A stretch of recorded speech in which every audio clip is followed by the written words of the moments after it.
दिसंबर से ईरान में जो प्रोटेस्ट शुरू हुए हैं उनमें 2000 कंफर्म डेथ्स हो चुकी है। कुछ मीडिया आउटलेट्स के अकॉर्डिंग तो ये डेथ्स 5000 से भी ज़्यादा है, यहाँ तक कि कुछ वेस्टर्न मीडिया आउटलेट्स ने तो इसे 12000 से भी ज़्यादा बताया है। 1979 के बाद ये पहली बार है कि ईरान में इतने मैसिव स्केल पर एंटी रेजिम प्रोटेस्ट हुआ है। ऐसा नहीं है कि ईरान में पहले प्रोटेस्ट नहीं हुए हैं, 2009 में हुआ है, 2017 में हुआ है, 2019 में हुआ है। यहाँ तक कि 2022 में जब मासा अमीनी नाम की एक 22 वर्षीय लड़की को पुलिस ने हिजाब ठीक से न पहनने की वजह से अरेस्ट कर लिया और उसकी कस्टडी में मौत हो गई, तो ईरान में मैसिव स्केल पर प्रोटेस्ट हुआ था। काफ़ी वो लड़कियां सड़कों पर आई थी, काफ़ी ने अपने हिजाब जलाए थे, काफ़ी लोग सड़कों पर आए थे। लेकिन उस वक्त आईआरजीसी ने इन प्रोटेस्ट को क्रश कर दिया था। IRGC Islamic revolutionary guard corps का फॉर्मेशन 1979 में हुआ था। आईआरजीसी की स्थापना इसीलिए की गई थी ताकि इस्लामिक रिवॉल्यूशन को प्रोटेक्ट किया जा सके। असल में 1979 से पहले ईरान में पहलवी डायनेस्टी रूल कर रही थी, जो 1925 से लगातार पावर में बनी हुई थी और उसके यूएसए और इसराइल से काफ़ी फ्रेंडली रिलेशंस थे। उस वक्त यूएसए की काफ़ी ऑयल कंपनीज ईरान में ऑयल एक्सकेवेशन भी किया करती थी। लेकिन 1979 में मैसिव प्रोटेस्ट के बाद पहलवी फैमिली को ईरान छोड़ना पड़ता है और वो यूएसए भाग जाते हैं।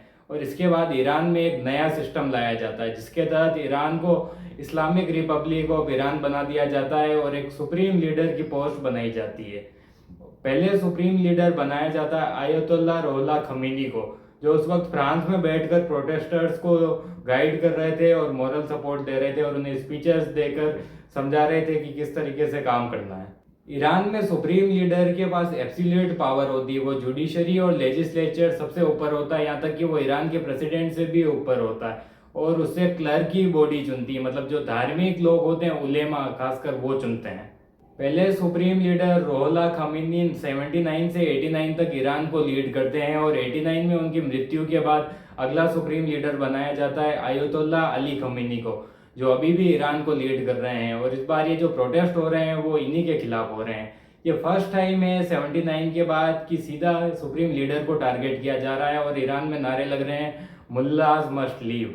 असल में जब से ईरान में इस्लामिक रिवॉल्यूशन हुआ है तब से उसके जो फ्रेंडली रिलेशंस थे यूएसए और इसराइल के साथ वो ख़त्म हो चुके हैं और इसी कारण यूएसए ने ईरान पर काफ़ी सारे सैंक्शंस भी लगाए हुए हैं, जिसके कारण ईरान की इकोनॉमी लगातार डिटेरियोरेट हो रही है। और 2025 में तो ऐसे हालात बन गए हैं कि एक यूएस डॉलर की कीमत 1.4 बिलियन ईरानियन रियाल के बराबर हो गई है।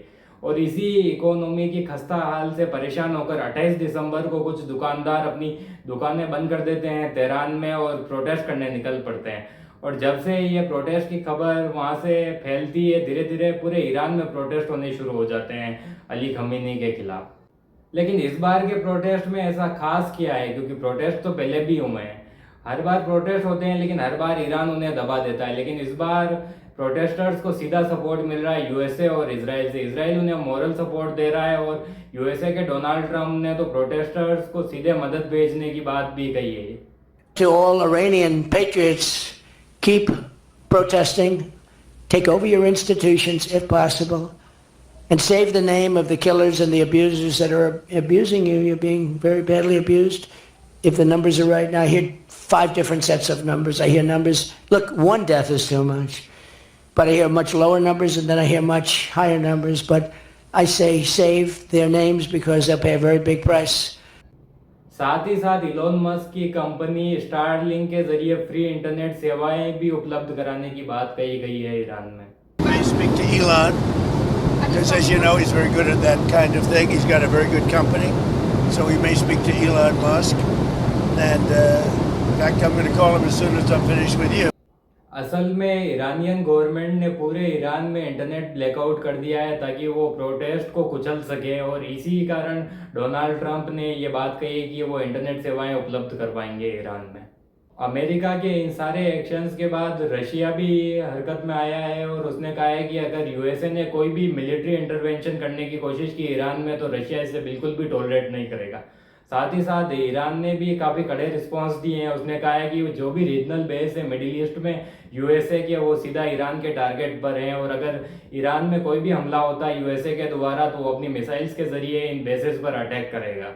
ईरान ने प्रोटेस्टर्स से डील करने के लिए काफ़ी तरीके निकाले हैं। ईरानियन सीक्रेट एजेंसी के लोग प्रोटेस्टर्स के बीच में जाकर उन्हें चाकू से स्टैब कर देते हैं और उन्हें घायल करते हैं। कई जगह प्रोटेस्टर्स को अरेस्ट किया गया है, कई जगह प्रोटेस्टर्स के ऊपर सीधा शूट किया गया है। यहाँ तक कि ईरान ने यूएसए को दिखाने के लिए काफ़ी सारी प्रो रेजिम रैलीज भी निकाली है जो आयतुल्ला अली खमेनी के समर्थन में निकली है, और जो एंटी रेजिम रैलीज थी उन्हें काफ़ी हद तक क्रश करने की कोशिश की जा रही है आईआरजीसी के द्वारा। यूएसए ने ईरान के ऊपर सेकेंडरी 25% टैरिफ्स का भी ऐलान किया है। जो भी कंट्री ईरान के साथ ट्रेड करेगी उसके ऊपर 25% एडिशनल टैरिफ्स लगाए जाएंगे। ये यूएसए इसलिए कर रहा है ताकि वो ईरान को और भी ज़्यादा आइसोलेट कर सके। ईरान वैसे तो पहले से ही आइसोलेट है, लेकिन यूएसए चाहता है कि वो बिल्कुल ही आइसोलेट हो जाए और प्रोटेस्ट और ज़्यादा फैले ताकि वो ईरान में रेजिम चेंज कर सके। लेकिन रेजिम चेंज काफ़ी हद तक निर्भर करेगी आईआरजीसी के स्टैंड पर। अगर आईआरजीसी अली खमेनी के साथ है तो उनको कुर्सी से हटाना लगभग नामुमकिन है, लेकिन वहीं आईआरजीसी को या तो यूएसए खरीद लेता है या फिर उन्हें डरा धमका के अपनी तरफ कर लेता है, तो हो सकता है कि अली खमेनी को अपनी कुर्सी गंवानी पड़े। इसी सब के बीच काफ़ी कंट्रीज अपने लोगों को ईरान से निकाल रही है और भारत ने भी अपने लोगों को एडवाइजरी जारी की है कि वो जल्द से जल्द ईरान छोड़ दे। देखते हैं यूएसए सीरिया और वेनेजुएला की तरह ईरान में भी तख्ता पलट कर पाता है या नहीं, क्योंकि ईरान की मिलिट्री इन दोनों देशों के कंपैरिजन में काफ़ी स्ट्रॉन्ग है। और इसी के साथ एंड करते हैं आज के डिस्कशन को। धन्यवाद।